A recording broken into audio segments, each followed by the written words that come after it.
before and after an attack. We have targeted that nuclear facility they have very carefully. I have looked at the bomb damage assessment myself with trained analysts, and I think I can confirm for you that the two operating reactors they had are both gone. They're down. They're finished.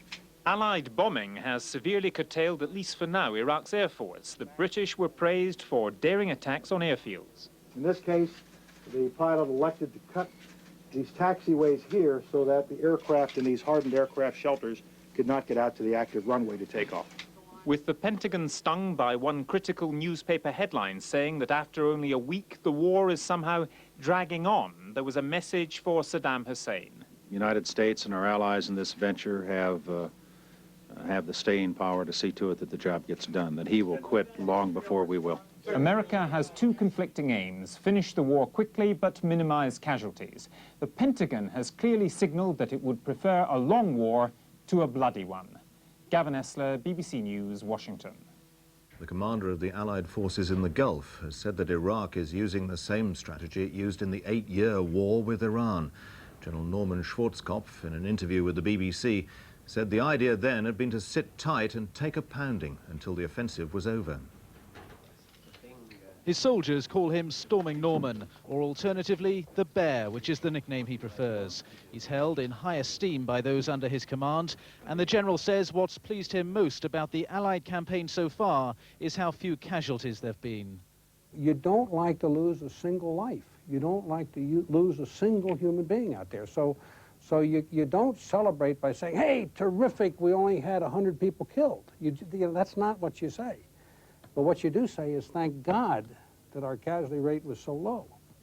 The Allied Air Force have now carried out over 12,000 missions. The general says their strategy has been overwhelmingly successful, though he admits the Iraqis have been repairing damage to airfields, air defenses and communication lines, so that some targets have had to be attacked again. Iraq's tactics, he says, are as they were in the war against Iran, to soak up punishment and prepare for possible counterattack.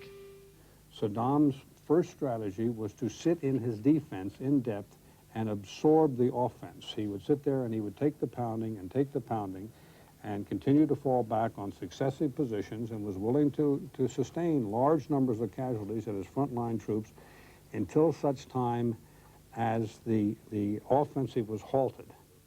The general says there's no doubt the war could be much more quickly won if the Allies didn't care about causing civilian casualties. To limit damage on the civilian community does place a certain set of restraints on us. It's always been that way. If you've ever seen the old-time cowboy movies, you know, the guys in the black hats, the bad guys, they can do anything they want to. The guys in the white hats have to play by a certain set of rules. And that's sort of, you know, what we have here. How worried are you that Saddam's Air Force is still very much intact? Had he come out to fight us, I think with his Air Force, by this time we would have totally destroyed his Air Force. Therefore, our timing has been set back, probably by the fact that we have not totally destroyed his Air Force. Does that have any great concern? No. Does that mean we're going to do our business differently? No. It just means we haven't destroyed his Air Force as quickly as we thought he would. The general read from a file marked secret to list some of the targets that have been hit. Surface air missile defenses. We've hit over 48 strategic air defense facilities. Nuclear, biological, and chemical. We've hit over 14 targets. But he said remaining Scud missile launchers are a target of political rather than military importance. Saying that Scuds are a danger to your nation is like saying that lightning is a danger to your nation, because, you know, I frankly would be more afraid of standing out in a lightning storm in southern Georgia than I would be standing out in the streets of Riyadh when the Scuds are coming down. If it's going to hit you, it's going to hit you, but the percentages are so much less. He acknowledged Scuds are a weapon of terror, but appealed to Israel to stay out of the conflict. Obviously, the only reason Saddam is doing what he's doing is to bring Israel into this fight, and therefore, I think understanding that, we don't want to do what he wants us to do. And as for the fate of Saddam Hussein, the general said it could be sealed if the Republican Guard are destroyed. The Republican Guard essentially is the force that has kept Saddam in power all of these years. So if the Republican Guard is destroyed, then the likelihood of Saddam remaining in power is very, very low. General Schwarzkopf says 1 week into the war, It's still much too early to predict how long it will last, but he fears America's quick success in Grenada and in Panama may have created false expectations about an early victory here as well. Ben Brown, BBC News, Saudi Arabia. As we were going on air, we were getting reports of another Iraqi Scud attack on Israel, the fourth attack so far. The one last night landed in Tel Aviv, killed 3 people and injured over 90. For the latest news on tonight's attack, we're going over to Michael Macmillan, live in Jerusalem. Michael, what do we know about the attack tonight? Well, what I can tell you, Michael, is that it took place about half an hour ago, and it happened in northern Israel. I'm allowed by the military censor here to say that several Patriot missiles intercepted an Iraqi Scud which had been fired from western Iraq. It has been successfully intercepted, and we understand there's been some debris, but otherwise no damage, and certainly it has not landed at any target. So no casualties, and this time the Patriot missile did work. This time the Patriot missiles did work, and of course that's going to be an enormous relief to people here, because you know what we saw last night, the one missile landing in an apartment block in Tel Aviv. There is, however, a theory here this evening that the Patriot missiles that were fired last night may have made contact with that missile, but they didn't do enough damage to prevent it landing, and they didn't do enough damage to prevent it exploding. Is this going to help the public mood in Israel? Because the Israeli cabinet, of course, has been meeting today after last night's missile, which did hit Tel Aviv, did cause casualties. And the Israeli cabinet says it will retaliate, as I understand it, but they are not going to do it yet. Is that going to help the political moves to stop Israel's hand? I think any success in Israel's defense is certainly going to help the government, it's going to help the Americans, it's going to help the allies in general. The Israeli government is reticent to get into any military action against Iraq at the moment. It is standing back, it's watching and waiting. It's had now 4 attacks, but it certainly is not eager to go against what the Americans want it to, for political reasons, number one, but also for practical reasons. Israel can't simply put its air force into Allied airspace willy-nilly. It has to do it with the help and with the cooperation of the Americans. And as you know, Deputy Secretary of State Eagleberger is still here, and his job is to try to restrain the Israelis. At the moment, the cabinet is divided, and I have to say it is divided still today. But certainly no decision, as I understand, has been taken to embark in any military strike, and they're certainly still thinking about exactly what they're going to do. Do you detect any change in the Israeli government position after last night's attack, which did kill people for the first time? There is a degree of change here. As I said, the cabinet is divided, and some ministers would wish Israel to retaliate immediately. But there are other considerations, and the position of the Americans and the allies is paramount. The Israelis want to invest in their political future. They know that there will be a Middle East peace conference after this war takes place, and they want to go to the negotiating table with as many cards as possible. They're also concerned about the international perception of Israel. You'll recall over the past 4 years that Israel has been condemned pretty well wholeheartedly for its policy in the occupied territories and how it's been dealing with the Palestinian Intifada. That could all change. It's now seen as a country which has been attacked 4 times in the past few days. It is not immediately retaliating. It's thinking about it, and it's respecting the Arab alliance, and it's respecting the views of the Americans and the allies in general. Michael Macmillan in Jerusalem, thank you. There's been no reaction in the United States to the news just in about tonight's failed Scud attack on Israel. In a telephone call to the Israeli Prime Minister Yitzhak Shamir, President George Bush expressed his outrage at last night's missile attack by Iraq. The United States appealed to Israel to show restraint. The American Vice President, Dan Quayle, speaking to the families of servicemen, has pledged that the Gulf War would not become another Vietnam. From the White House, President Bush made another of his many telephone calls to Israeli Prime Minister Shamir, expressing outrage at last night's missile attack on Tel Aviv and thanking the Israelis for their continued restraint. A spokeswoman of the State Department repeated this morning the American view that Israel does have the right to respond. We also recognize and respect Israel's desire not to be drawn into this conflict and greatly admire Israel's restraint in the face of Iraqis' deliberate and murderous effort to widen the conflict caused by its aggression against Kuwait. The Israeli ambassador met leading Republicans, saying his country wasn't asking America for more financial help and would eventually be looking elsewhere. One day when this war will be over and the Iraqis will pay reparations to all the victims of their aggression, Israel will certainly also have some demands, but in the meantime we will have to see how things can be taken care of without creating additional hardships to Israel. Jewish Americans have been praying for the dead in Israel, and some have been getting impatient with Israel's restraint in the face of provocation. I feel that Israel just has to retaliate. I don't know why. They're not acting. I think that they must respond, and respond quickly, decisively. Television pictures of last night's damage in Tel Aviv have raised questions here about the ability of the American Patriot missile to intercept and destroy Iraqi Scuds. However, Vice President Dan Quayle, on a morale-boosting trip to a Florida naval base this morning, was unstinting in his admiration for the high-tech American weaponry. One can only marvel at the fact that a ballistic missile, known as the Scud, can be knocked down by an anti-ballistic missile weapon properly known as the Patriot.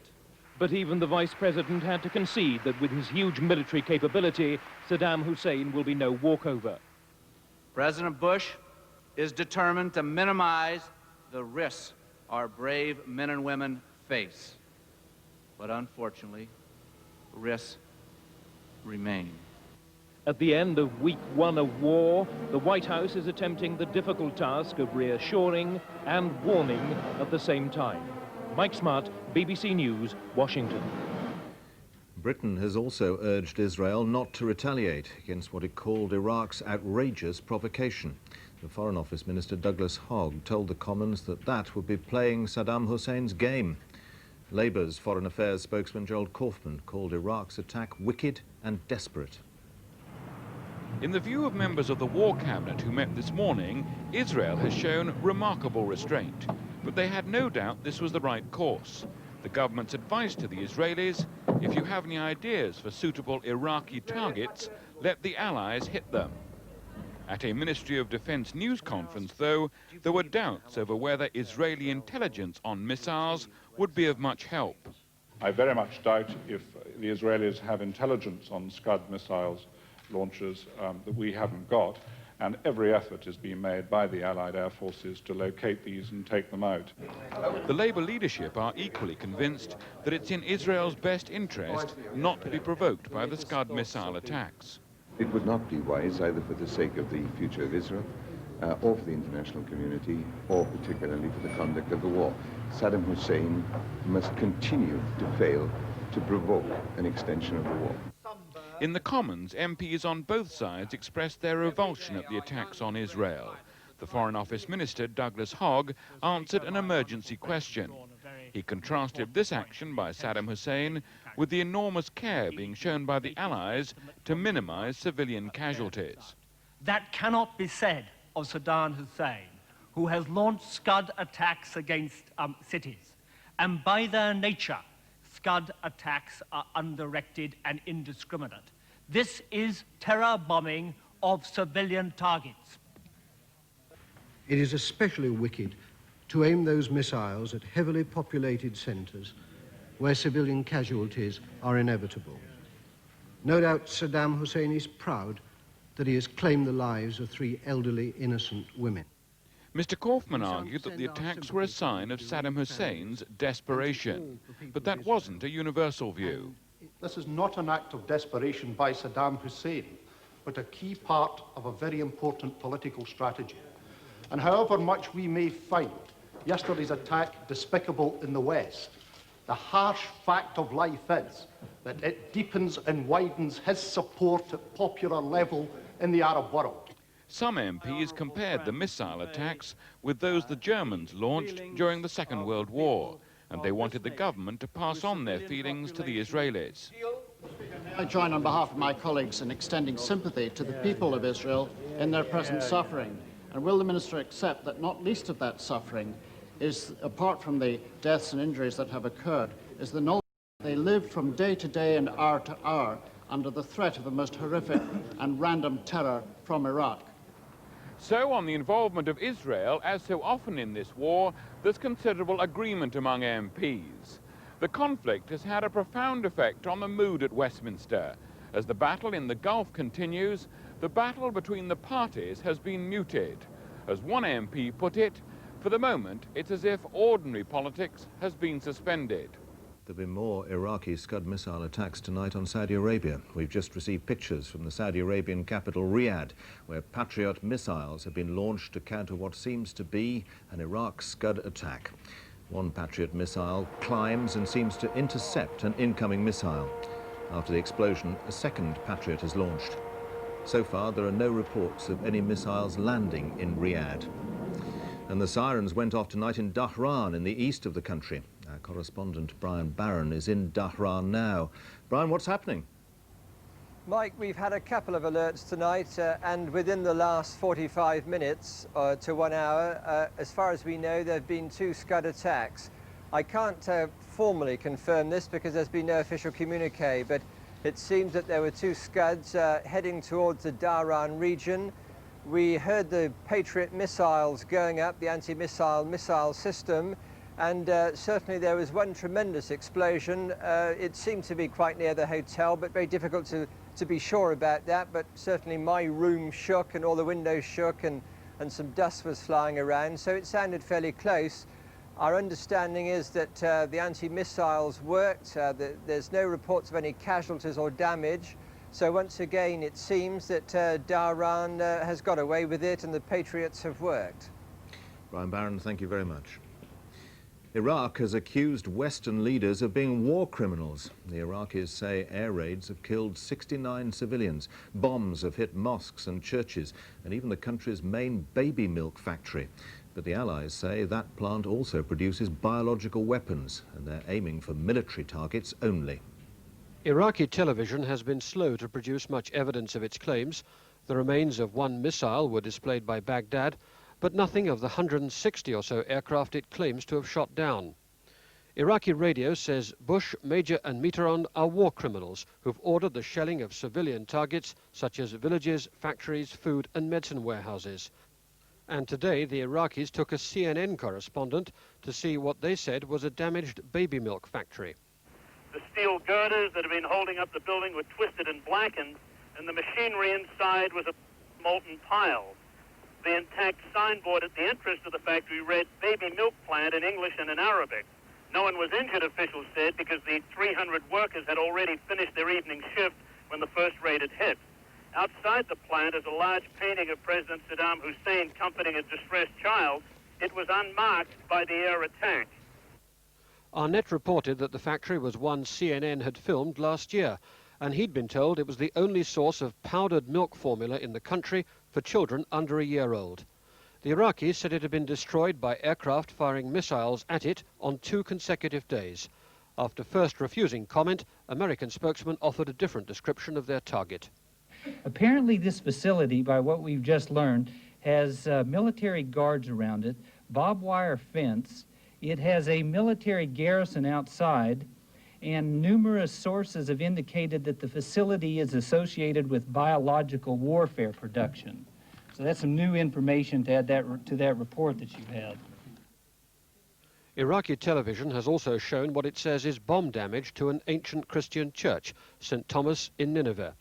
Other Iraqi reports say 2 Shia Islamic sites were also damaged in the air raids. American spokesman said today that their target list did not include civilian, religious or cultural sites. This afternoon, CNN was allowed to describe civilians picking up daily life in Baghdad.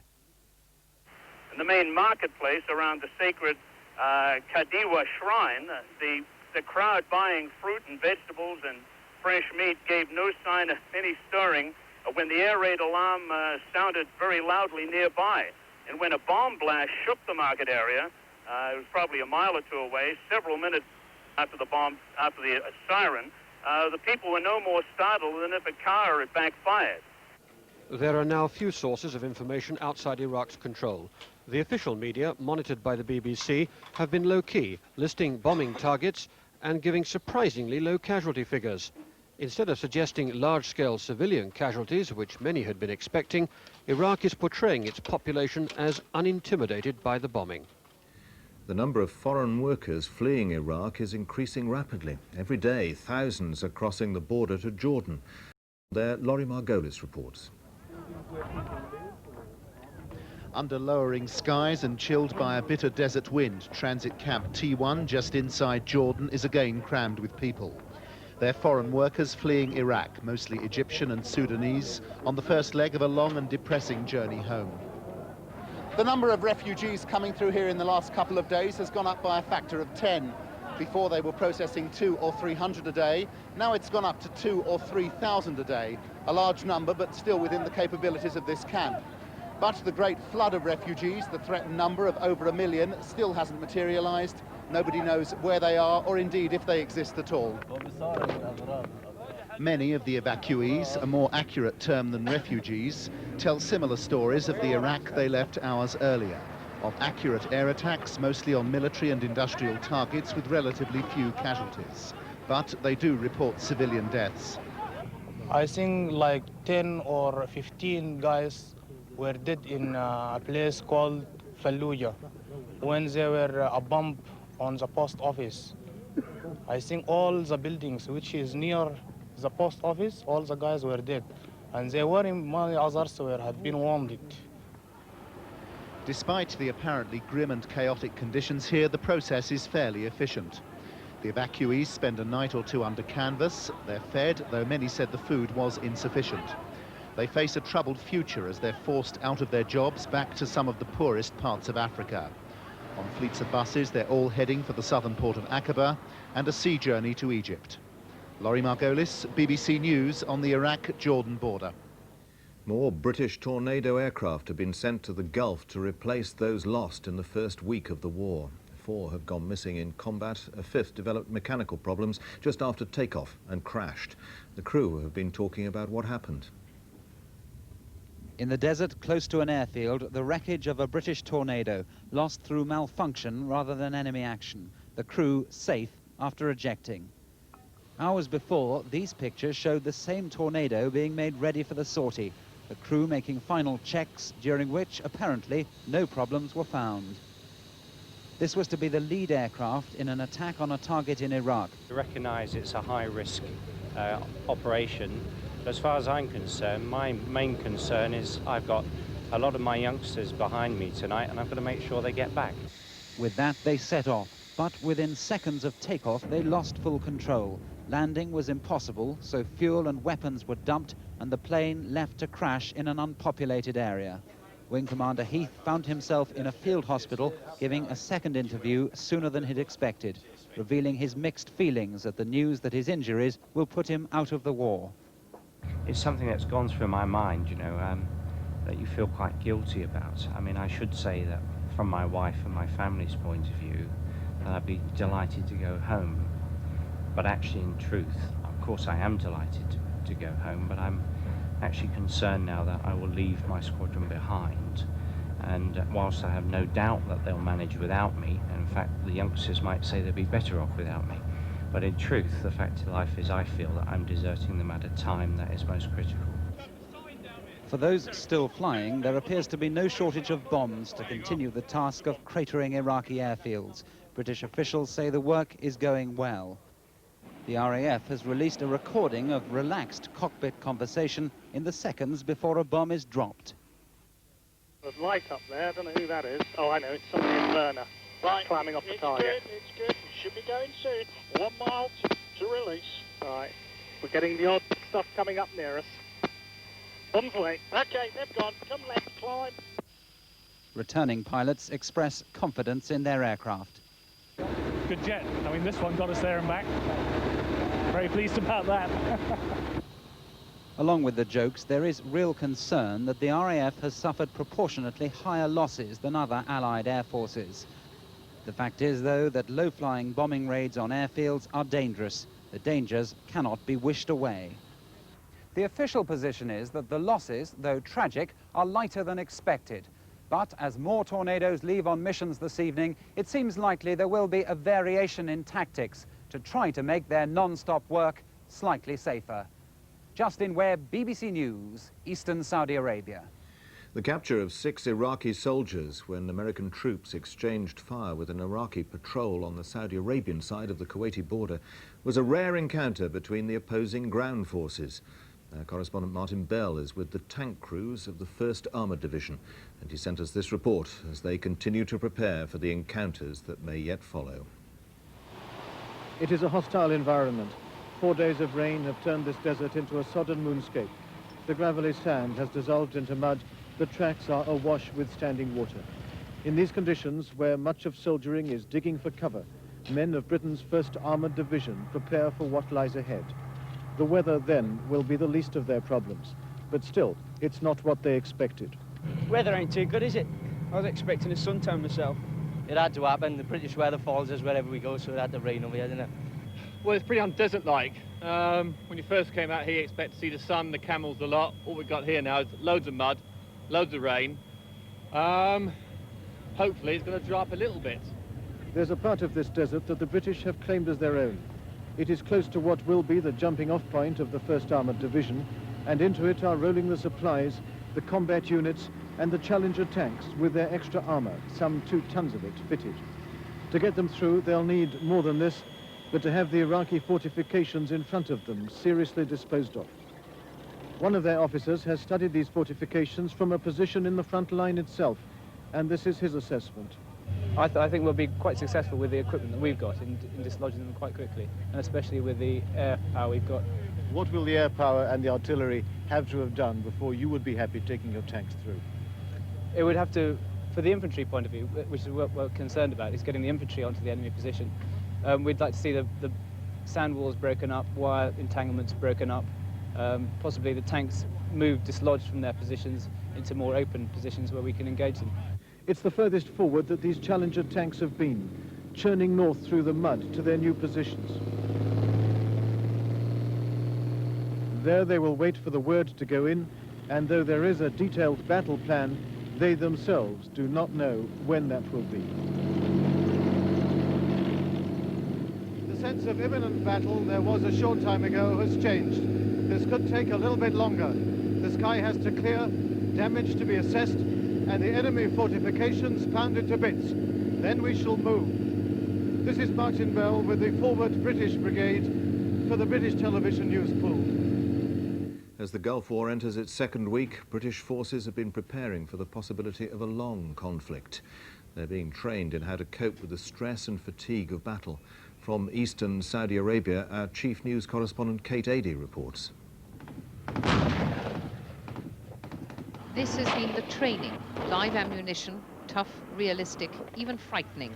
And there can be few soldiers who have not thought this to be just a taste of what lies ahead.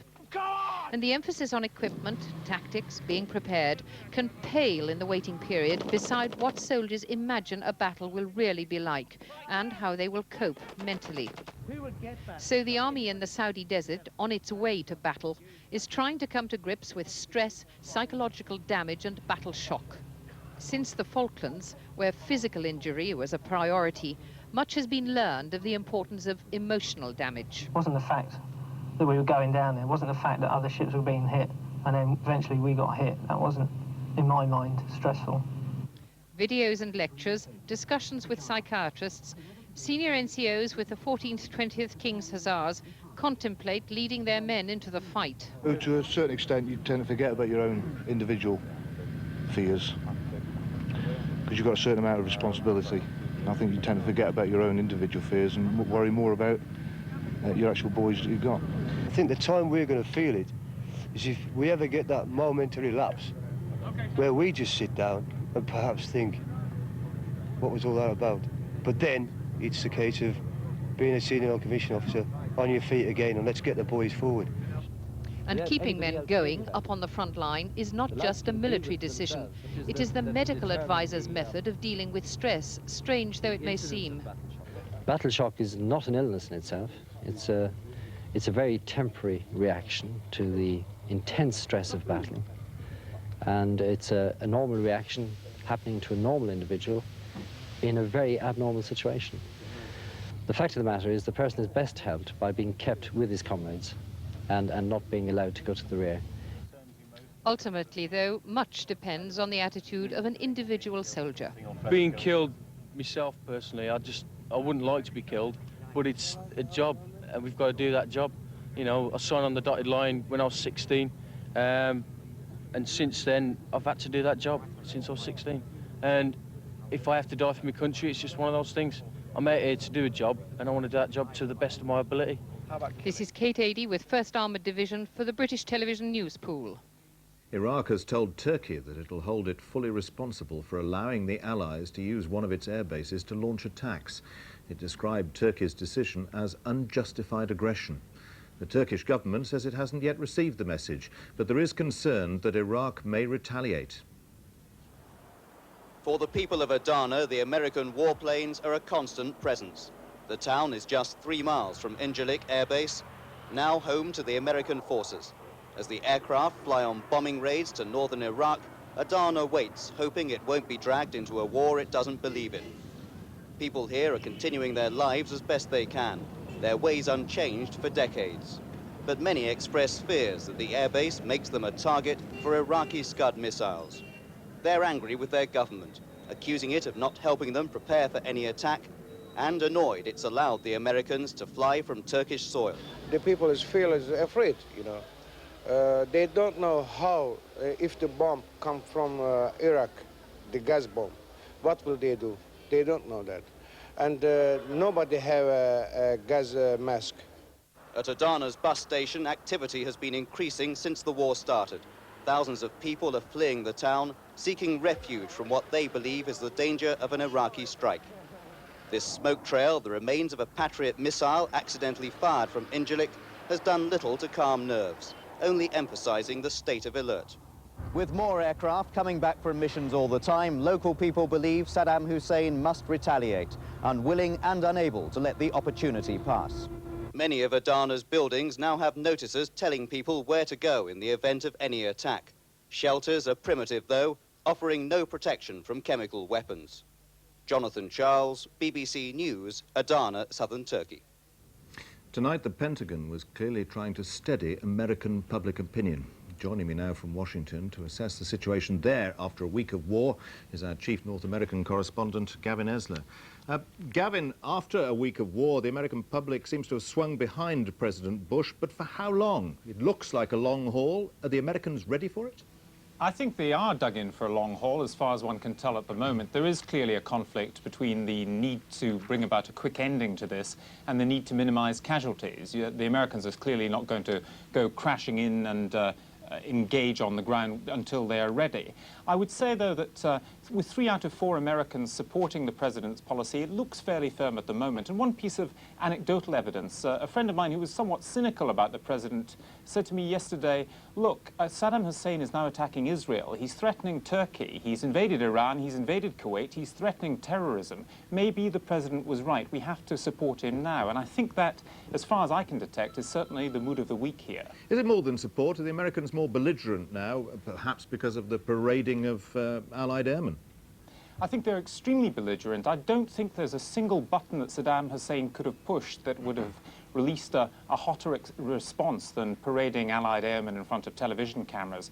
I've heard everything from we must kill Saddam Hussein now to we have to overthrow him, and that has produced a sort of subtle shift in the way in which people are talking within the administration, are talking about Saddam Hussein, that it is quite clear that the future of Kuwait was the liberation of Kuwait, but the subtle shift is that it is now also the future of Iraq which is up for grabs, and that Saddam Hussein will not be playing much of a part in that future of Iraq after the war if the administration have their way. Do the Americans feel that other countries, not Britain, but other countries like Germany and Japan are letting them down? They do. Jordan is one example which springs to mind. In a congressional debate this afternoon, one congressman said we should cut off all funding to the Jordanians straight away because of their attitude in this war. Another congresswoman this time said that the behavior of Germany and Japan is utterly bewildering. And so I think there will be a day of reckoning at the end of this war. Another member of Congress said we should make sure that when it comes to rebuilding Kuwait, the contracts go to the United States, to Britain, to France, to Egypt, but most certainly do not go to those who are not playing a full part, and by which the congressman meant Japan and Germany. Gavin Ezra in Washington, thank you. And to look at the military situation as we go into the second week of the Gulf War, I'm joined by our defence correspondent, David Shukman. David, today the clouds lifted. They could see what damage had been done. What were their conclusions?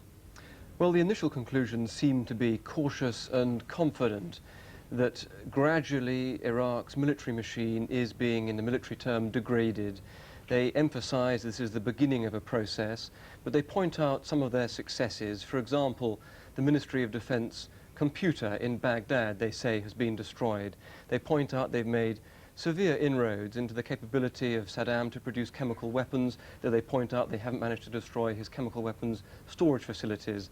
They say they've made a severe impact on his ability to command and control his forces, but while he still can, he is forced to use alternative methods. There's a mixed assessment, but generally rather confident. Part of that mixed assessment is that the Americans are saying the Iraqi Air Force still poses a threat. Only 40 out of 800 planes destroyed. How much of a threat? Well, it'll remain a threat provided it not only survives, but can also operate. And I think that's the key, because the Allied strategy is not necessarily to waste ammunition and time and pilots' lives and energy going against each of the bunkers Saddam has constructed for each of his aircraft, rather to try and deny the Iraqi Air Force the ability to operate. That means occasional return visits to the Iraqi air bases to drop cluster bombs, other types of weapons, to prevent the aircraft being able to leave their shelters, to prevent the workforce on the base being able to operate. And I think that is the strategy. And provided they succeed in returning sufficiently often to these bases to prevent the aircraft getting out of their shelters, they will succeed. The American Defence Secretary was saying tonight Scuds remain the biggest problem, but it's a political problem rather than a military one, isn't it? To what extent is the campaign being skewed to take out the Scud missiles when there are perhaps more higher military priorities that are being ignored? Well, the word from Washington tonight was that two factors, weather and Scuds, were the only two things that had changed the Allied battle plan. When it comes to Scuds, clearly that was always going to be a military target for them. Obviously, they've put in extra resources to try and find them for the political reasons you mentioned.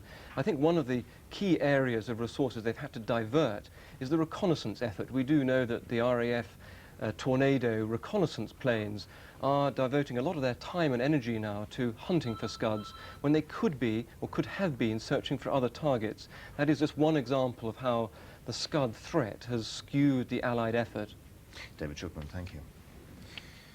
Britain, as well as America, wants other countries to contribute more to the cost of the war. The government estimates that over £1 billion has been spent already, and that figure is growing by £3.5 million every day. European community countries may be asked to contribute more money.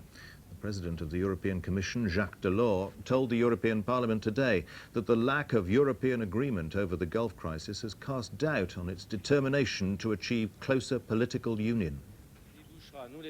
Jacques Delors has been the prime mover behind both political and economic union, but the disarray in Europe's response to the Gulf crisis has led him to question whether there's genuine motivation for closer integration. Avec honnêteté, avec réalisme. Let's learn from this with honesty, with realism. The 12 have been united on the basic points. They reacted very quickly. But to be brutally honest, public opinion has sensed Europe to be ineffective. And from the current holders of the EC presidency came this appeal for greater unity. A European Union without a genuine common and foreign security policy would be a fragile economic giant with little credibility on the world stage. It was only a month ago at the Rome summit that Mr. Delors threatened Britain with a political crisis if it didn't accept the plans for a single European currency. Yesterday, Mr. Major cited the considerable disparity in European contributions to the Gulf War effort as a reason for soft-pedaling on political union. Political union and a common foreign and security policy in Europe would have to go beyond statements and extend to action. Clearly, Europe is not ready for that. He's calling on Germany to increase the £20 million it's promised for the support of British forces. In the intergovernmental conferences, the British delegation will argue that the Gulf experience shows that foreign policy can be coordinated but not integrated. The Home Office says another 32 Iraqis have been detained on grounds of national security, bringing the total now in custody to 87. 14 Iraqi students were deported earlier today from Britain and put on a flight to Jordan. At the High Court in London, lawyers failed to secure the release of one of several Palestinians also being held. The men are being held at Pentonville Prison in London because the Home Office says they have known links with organisations which could carry out Iraqi-inspired acts of terrorism. On Saturday night, police called at the home in Bedford of a Palestinian writer who's lived in Britain for 20 years. Ali El Salah was detained because of the threat the authorities believe he poses to Britain's security. His wife, who now joins the queue of visitors at Pentonville, says he has no terrorist connections whatever. He, like the others awaiting deportation, can take their case to a three-man tribunal, which can advise but not overrule the Home Secretary. At the High Court, this system was described as useless by counsel for one of the detainees. It was secret, there was no right to know what the case against you was, and no appeal against its findings. But as the only body with access to all the information, the judge said it was far more able than the courts to decide issues of national security. It seems to me that it's a sort of internment by the back door. It's unlikely, if all these cases go to the panel, the three-man advisory panel, it's unlikely that the panel will meet for several weeks. There are some 60-odd people in detention in Pentonville at the moment.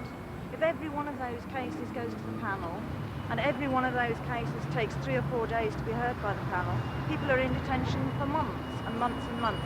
Another hearing is to be held here on Friday, but the chances of a successful legal challenge to the detention orders now seem remote. The Iraqis and Palestinians have been seen by a senior representative of the International Red Cross, who met the Foreign Office Minister Douglas Hogg tonight before returning to Geneva to report on his findings. Mr. Hogg expressed the British government's deep concern about the treatment of RAF pilots being held as prisoners of war. What do we want? As the meeting went on, demonstrators gathered at the end of Downing Street to protest at Allied operations in the Gulf. War in the Gulf has contributed to a slump in bookings for air travel. The American airline TWA is halving its capacity on transatlantic flights because of a 50% fall in bookings. It blames the drop on the recession and on renewed fears of terrorism. The company is dropping some scheduled services and using smaller planes on others. In another missile attack against Israel tonight, the fourth of the war. An Iraqi Scud was destroyed after 2 Patriot anti-missile rockets were fired over northern Israel. There were no casualties and there was no serious damage. There have also been attacks against Saudi targets. At least 2 Scud missiles were fired at the capital Riyadh. It's reported that one was shot down by a Patriot missile and the other crashed in the desert. Witnesses in Dhahran say at least 4 Patriot ground-to-air missiles were fired there, followed by an explosion on or near the ground. American officials have just said a third attack was also launched on north-central Saudi Arabia, but would give no more details. America's military commanders said today they'd won control of the air. Now they would cut off and kill the Iraqi army. Newsnight is on BBC Two at 10:30. The next scheduled news is at just after 1 o'clock. But if there are major developments, we'll bring them to you straight away. That's the 9 o'clock news tonight. Good night.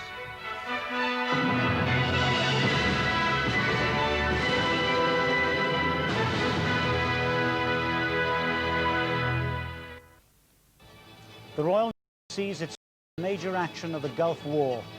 Lynx helicopters provide cover in an Allied operation which kills 3 Iraqis and captures 22 more. 2 Iraqi jets armed with Exocets are shot down by a Saudi fighter as they move to attack Allied ships. A 5th tornado is lost in action. Its crew are missing.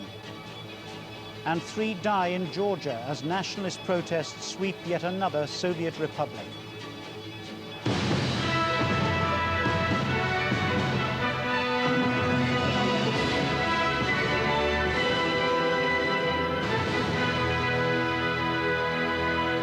Good evening.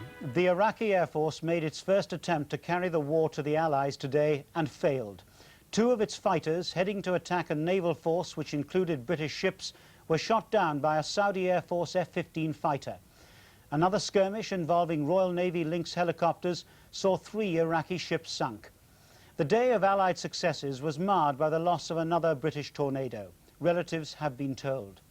President Bush and his Defense Secretary Dick Cheney tonight warned the American people to brace themselves for days when Iraqi forces would score successes over the Allies. Do not, they said, expect a quick end to this war. It is likely to last for months. Today's main developments. 3 Iraqi vessels sunk, 1 scuttled by its crew after Allies capture 22 and kill 3 in the first naval operation in the war. Iraqi Mirage F-1s attempt Exocet attack on Allied ships. 2 are shot down by Saudi pilot. A 6th British Tornado is lost, the 5th by enemy action. At least 6 British Buccaneer jets are being sent to the Gulf. An American pilot who ejected from his F-16 fighter over the Persian Gulf is rescued by helicopter. Allied air forces say 24 of their aircraft have been shot down or crashed. Iraq claims the figure is 172. Nearly 15,000 Allied sorties have now been completed. Improved weather in the Gulf has allowed the Allies to increase their air attacks. 3,000 sorties in the last 24 hours, the highest number so far in the war. But Iraqi missile attacks have continued. Overnight, Iraq launched a Scud missile against Haifa in Israel, and 5 more over Saudi Arabia, with Riyadh and Dhahran the targets. All the Scuds were shot down. French Jaguars made their first raid over Iraqi territory, bombing units of the Republican Guard. Iraq has used multiple launch rockets and other artillery in sporadic exchanges across the Kuwaiti border. Lynx helicopters from HMS Cardiff joined in the attempt to capture an Iraqi minesweeper in the northern Gulf. The Iraqi jets armed with Exocets were intercepted off the Saudi coast as they headed south towards Allied ships. Today's actions in the northern Gulf have drawn attention to the role of the Allied navies who've been patrolling in the area since last year. Naval support will be essential to any attack on Kuwait from the sea. The Americans have revealed that a huge amphibious exercise by the Marines began yesterday. Much of the most recent military has been at sea, but much of it is still confused. A Royal Navy Lynx helicopter on patrol from HMS Cardiff spotted a group of 3 Iraqi vessels led by a minesweeper. First, it prepared to attack it. The Lynx locked its sea skewer missile onto the main vessel, which was the minesweeper, and started its attack run. However, the Allied naval commander set into motion an operation to capture the vessel and stop the Lynx attack. More information is coming on in this, but so far the operation seems to be going to plan, with 3 Iraqis dead, 22 captured, and the remaining crew were attempting to scuttle the minesweeper. But Iraq was on the offensive as well. A Mirage F-1 fighter bomber armed with Exocet missiles was sent to attack the Allied fleet, a mission that ended in failure because the Allies were ready for it and other attacks of the same style. HMS Gloucester and other ships, acting as early warning radar pickets, detected the attack. The Iraqi aircraft, 3 in all, were spotted by the Allied ships stationed in the northern Gulf, their long-range radar systems tracking the planes. Details of their route would have been passed to US Navy carrier aircraft on combat patrol up above, but in the event, a Saudi fighter was called to shoot them down. The Saudis say it was one of their F-15 fighters which attacked the Iraqis over Saudi territorial waters, an action that's significant because it's the Saudis first, and they say because it shows the degree of Allied cooperation. The pilot was pleased as well. There, I wasn't feeling any fear. I was confident. I know what I'm doing. I know I'm protecting my country. There is no time or place to feel fear there. But for Allied naval commanders, there's more to be drawn from this incident. It shows them that the Iraqi Air Force can still operate despite a week of bombardment, and it also shows that Saddam's greatest threat at sea, the Exocet, can be defeated. The American Navy has the most recent memory of when its defenses failed. The USS Stark was hit in 1987 by an Iraqi Exocet that Saddam said was fired by mistake. It was also an Exocet that wrecked HMS Sheffield in the Falklands War.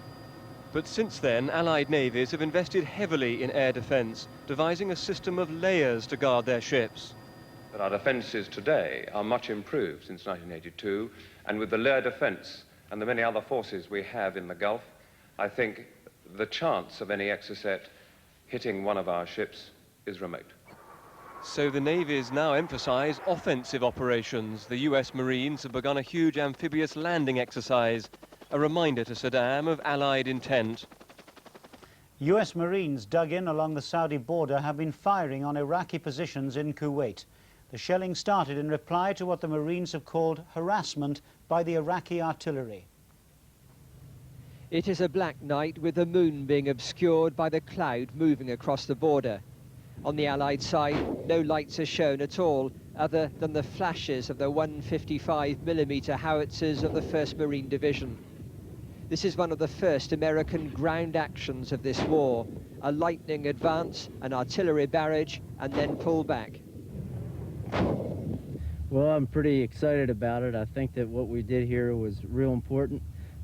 We've had a lot of problems down in our area of operation because of all these multiple rocket launchers that have been hitting us from various position to position. Luckily, we haven't had anybody hurt yet, but they are harassing us. So we came up here to take care of them. This Marine action took place earlier today. For operational security reasons, no details can be given of the location.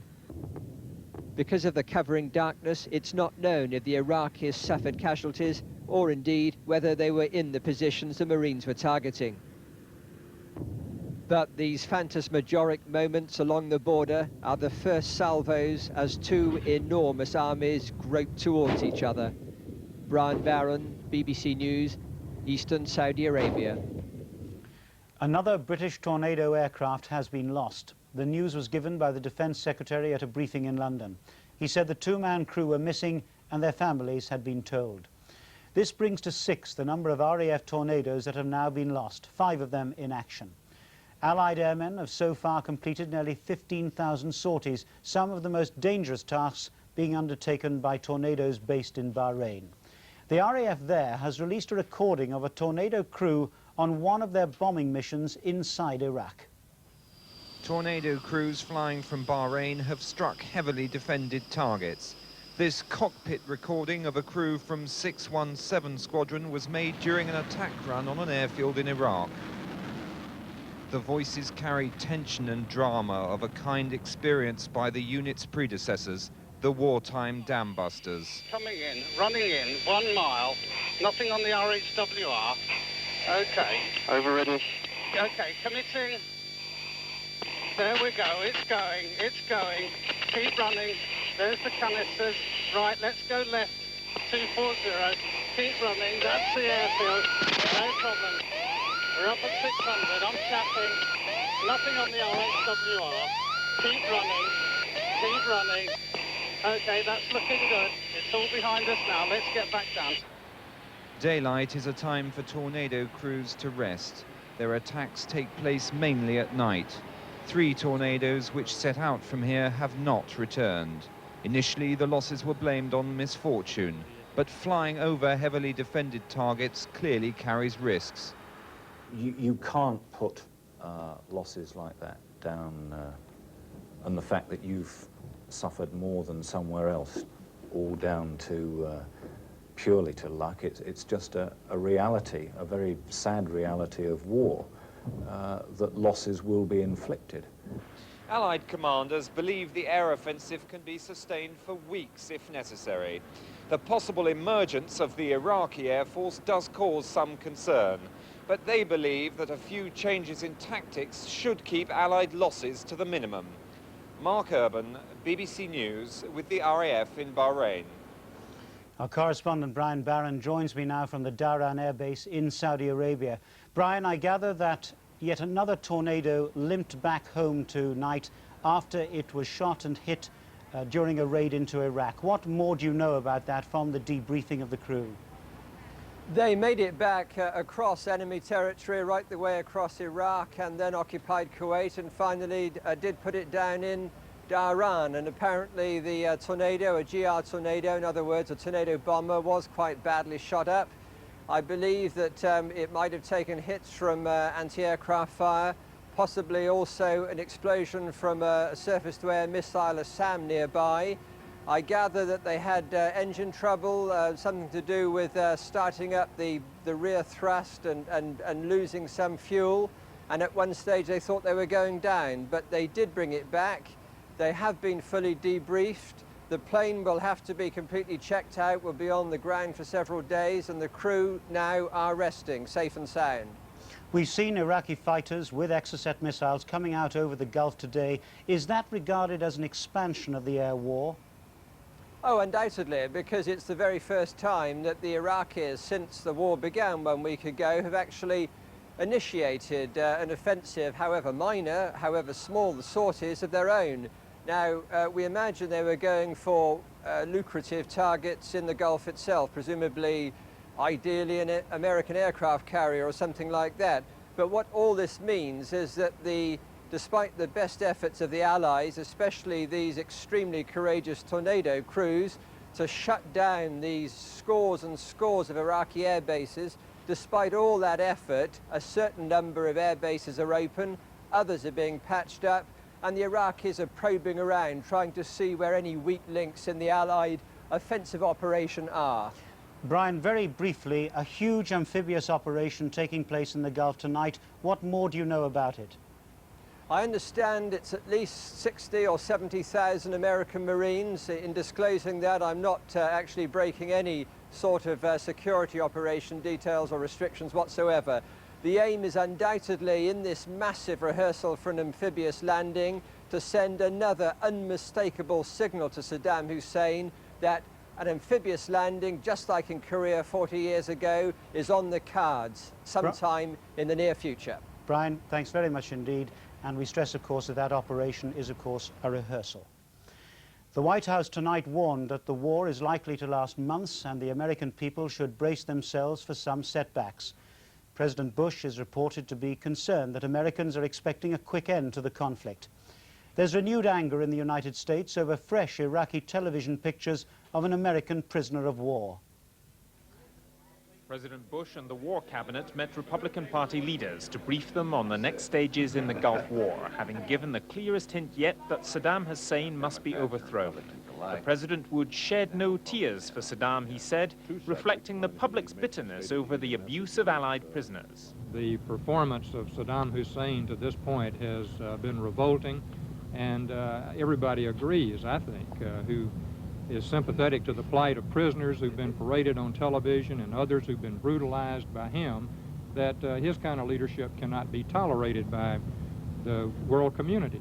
And now we wonder whether American blood can be so cheap in the eyes of our government officials.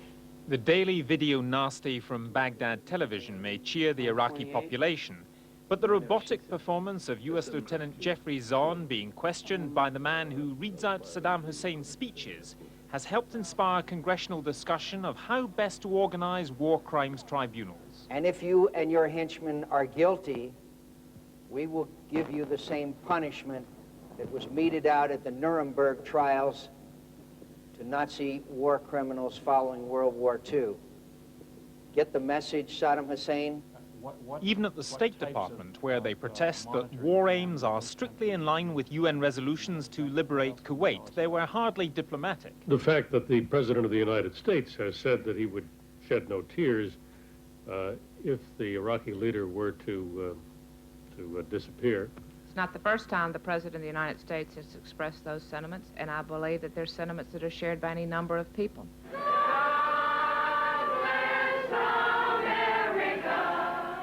Inevitably, war hardens public opinion. American flag manufacturers cannot keep pace with demand.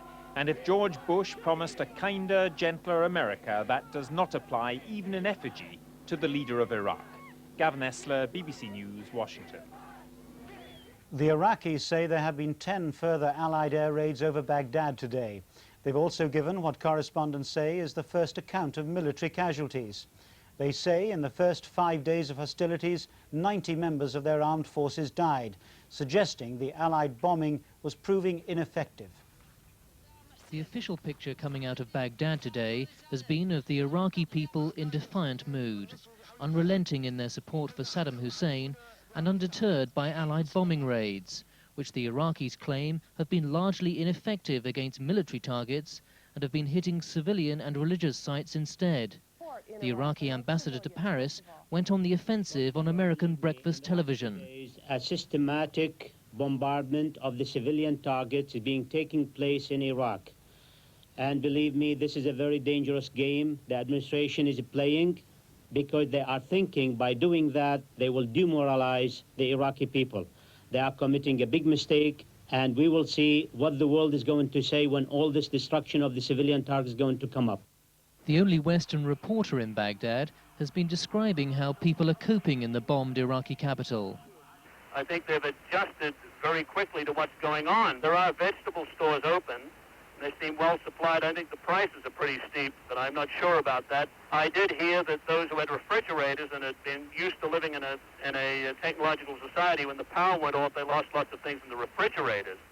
Saddam Hussein is reported to have visited troops at the war front, although the last pictures of him in Kuwait were taken over a week ago. He's said to have told his men that the superior willpower and endurance of the Iraqis would triumph. The Home Office said tonight that 33 Iraqis being held in detention are believed to be members of the Iraqi armed forces. They'll now be transferred to the disused Rollestone Army camp in Wiltshire, which was last used to house civilian prisoners during the prison officers' strike. The German Foreign Minister Hans-Dietrich Genscher has been confronted by demonstrators at the start of his visit to Israel.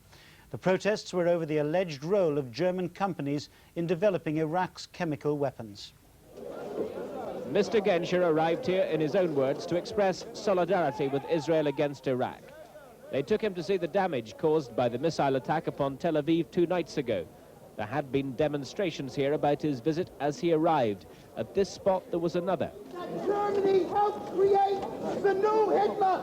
As an American rabbi accused Germany of supplying ingredients for the chemical weapons Saddam Hussein has manufactured. But political attention centered today upon the American Deputy Secretary of State, Mr. Eagleberger, and the news that he is preparing to go home. That means he's reached an accommodation with the Israelis. They've told him if they eventually decide to strike back, they'll do so only with the full cooperation of the Americans. So the close communication will continue. You know that we have good cooperation with the United States in view of what's happening in the Gulf, and especially in view of the Iraqi missile attack on Israel. In Haifa today, they were clearing up after last night's interception of an Iraqi Scud missile.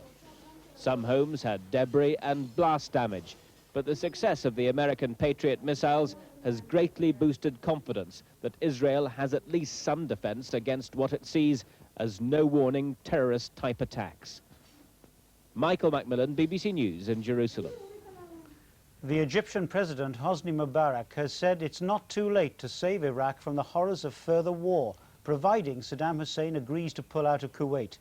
He condemned the Iraqi leader's deceptive auctioneering over the Palestinian issue. As MPs rolled up to the Majlis el-Shab, the People's Assembly, there was never much doubt about the message they were to hear. Hosni Mubarak, president for 10 years, has sent 45,000 troops to the Gulf, by far the largest Arab contingent. Any qualms about that commitment were buried beneath a claim for a president who's now seen as a reluctant war leader. History will honor the Egyptian soldiers. Theirs is a noble task to maintain Arab dignity. Ambassadors from Libya, the PLO and the Gulf states looked on, but the Iraqi ambassador was a notable absentee, as President Mubarak recounted how Saddam Hussein had lied to him about his intention to invade Kuwait. The UN's military action was inevitable, he said. Democracy here is still in the embryonic stage, yet far ahead of any other Arab state, a point President Mubarak made great play of at a press conference later. Peter Marshall, BBC Television. There have been demonstrations against your policy around the Arab world. Do you not fear that the Egyptian people will join in the protests if Egyptian soldiers start to die in land battles? Look, we are used to this. Demonstrations in these countries, because these countries, their leaders didn't inform them and put in the right position. They took a wrong position from the beginning. They can't withdraw from it. But here, in our country, democratic country, everything is clear to the people. President Mubarak has so far managed to keep the Egyptian people sweet while maintaining close ties with the West. America has just written off Egypt's $7 billion military debt. And through it all, the treaty with Israel, that most audacious of deals for the largest Arab nation, has remained firm. All of which is a measure of the statecraft of the Egyptian president, an operator of some delicacy in a region where demagogues have generally flourished. Thousands of refugees have crossed from Iraq into Jordan since the war started. The Jordanian port of Aqaba is the focal point for many of them as they try to leave for Egypt and other Arab countries. For thousands of evacuees from Iraq, this is the end of the second stage of their passage home. They've just completed an interminable road journey from Jordan's eastern extremity to its southern, finally ending up at the port of Aqaba. There's still a long way to go, first by sea to Nuweiba in Egyptian Sinai, then on yet more buses to their homes scattered across Egypt, and for many as far south as Sudan. The Sudanese are especially anxious. At one stage, Egypt refused them right of passage because the Khartoum government supports Iraq and Cairo doesn't. Yesterday, these evacuees were passing from Iraq into Jordan through the border entry in the desert at Ruwaishid. But the Iraqis keep closing the border. This was the same crossing point at Ruwaishid today, totally deserted and with no immediate indication when anyone will emerge again from Iraq. Diplomatic moves on what should happen when the war ends have already begun. In Paris today, the Foreign Secretary, Douglas Hurd, met the French Foreign Minister, Roland Dumas, to discuss ways of establishing a lasting peace in the Middle East. Mr. Hurd's visit to Paris was intended to start generating ideas about what happens when the war is over. He said they must think about regional stability and the Arab-Israeli conflict. There's no British blueprint. Instead, senior diplomats say what's needed are some brainstorming sessions, and there'll be more meetings with other coalition allies in the coming weeks. No one can tell how long the war will last. What we do know is that we're going to win it. And it would be rather feeble, I think, if at the moment when we've won it, people turn around and say, well, where are the ideas for afterwards? And the foreign ministers haven't begun to think about that. It's our job to do that. The greater the punishment inflicted on Iraq by the bombing, the greater the political problems of what happens after the war. In a country where political and military control is fused, the Allies cannot destroy the military hierarchy without overturning the government of Iraq and the balance of power in the Middle East. The Commons Foreign Affairs Committee has already been hearing about the problems ahead. Much will depend on whether Iraq fragments. Our Middle East experts have already commented on the fragility and artificiality of Iraq as a state. I think it's very important that some sense of confidence is built up in the Iraqi people that their country is not about to be dismembered. The stability of the Middle East will, to a very considerable extent, depend on the stability of Iraq after the war. In other words, if the war aims were to include the destruction of Iraq, virtually, or the indiscriminate bombing of Iraq, or the crippling of its infrastructure, then the wider pattern of instability would be very much more serious than it looks even now. Britain rules out any return to the days when foreign troops were stationed in the desert to defend small states. Now Britain believes the Arabs must do more to protect themselves, possibly with regular visits from outside naval and air forces. There's also a great reluctance to consider an Allied occupation of a defeated Iraq along the lines of Germany after World War II. But some measures may be needed if political change is desired. The Iraqi opposition in exile say it's no good simply replacing Saddam Hussein with another dictator. Unless a democratic program is implemented, and I hope it's encouraged by democratic governments all over the world, I think all these efforts and these sacrifices will be futile. They will be of no use. Iraq's neighbors have mixed feelings. The Syrian vice president has been in Iran to see President Rafsanjani. They have much to gain if Iraq is weakened, but much to lose if the other becomes too powerful. And they've agreed that Iraq should continue as a state and its territory should be respected. Well, joining me now with his assessment of today's developments is our defence correspondent, David Shukman.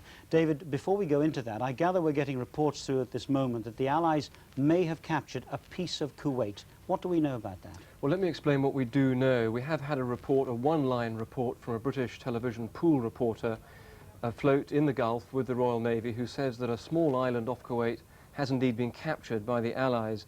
This report coincides with a more detailed account given by the Kuwaiti news agency reporting from Bahrain, who say that the small island of Karawa was seized by Allied naval forces following operations against Iraqi minesweeping vessels. We have heard about those operations earlier in the day, and it is perfectly conceivable, that's all we can say at this stage, conceivable that in following up their operations against these Iraqi vessels, they moved onto this island, which might not have been inhabited anyway, and seized it. Would it have been an important objective for them? Not necessarily. The phase, as we know, of this campaign is primarily strategic, to demoralize and degrade Iraq's fighting capability. But I think if the opportunity arises, as it might well have done tonight, to seize minor parts of Kuwaiti territory, the opportunity will be seized.